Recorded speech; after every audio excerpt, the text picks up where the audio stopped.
முன்னாள் ஆளுநர் ஒரு பிரம்மாண்டமான சிலையை, மார்க்ஸ் சிலையை தமிழக முதல்வர் திறந்து வைத்தார். தமிழ்கூறும் நல்லுலகம் அதை போற்றியது. ஆனால் முன்னாள் ஆளுநர் அவர்கள் சகோதரி தமிழிசை அவர்கள் மார்க்சுக்கு சிலை தேவையா என்று கேட்கிறார். மார்க்ஸ் எப்பொழுதாவது சென்னைக்கு வந்தாரா என்று கேட்கிறார்.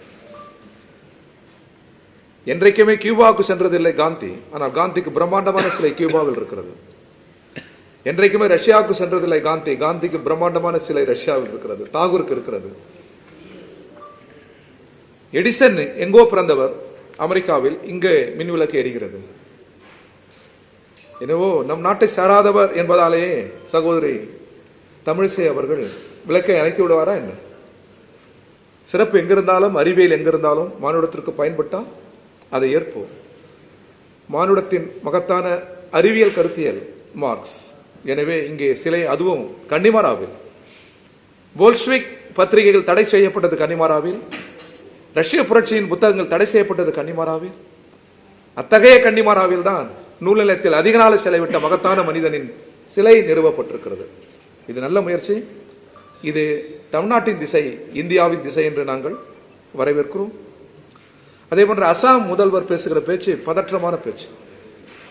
பிரதமர் பேசுகிற பேச்சை, உள்துறை அமைச்சர் பேசுகிற பேச்சை கடந்து இன்னும் கொஞ்சம் பதற்றமான உரைகளை பேசிக் கொண்டிருக்கிறார். இதை கண்டித்து உச்சநீதிமன்றத்தில் வழக்கு தொடுத்திருக்கிறார்கள் எங்கள் கட்சியின் தேசிய செயலாளர் ஆ ராசா அவர்களும் சிபிஎம் தலைவர்களும். ஆனிராஜா அவர்களும், தேசிய செயலாளர் ஆனிராஜா அவர்களும் சிபிஎம் தலைவர்களும் வழக்கு தொடுத்திருக்கிறார்கள். இந்த பேச்சு இந்தியாவுடைய ஒற்றுமை சிதைப்பது, நமது முன்னோர்கள் கட்டியமைத்த, இந்திய விடுதலை போரில் கட்டியமைத்த இந்திய தேசியத்தை சிதைப்பது. இது கடும் கண்டனத்துக்குரியது என்பதை நாங்கள் தெரிவித்துக் கொள்கிறோம். செய்திகளை உடனுக்குடன் தெரிந்து கொள்ள கீழ்கண்ட கேபிள் மற்றும் டிடிஎச் நெட்வொர்க்குகளில் எம்நாடு செய்தி தொலைக்காட்சியை காணுங்கள். பாதகம் செய்பவரை கண்டால் நாம் பயம் கொள்ளலாகாது பாப்பா. மோதி மிதித்து விடு பாப்பா, அவர் முகத்தில் உமிழ்ந்து விடு பாப்பா. அண்மை செய்திகளை உடனுக்குடன் தெரிந்து கொள்ள இணைந்திருங்கள் எம்நாடு தொலைக்காட்சியுடன்.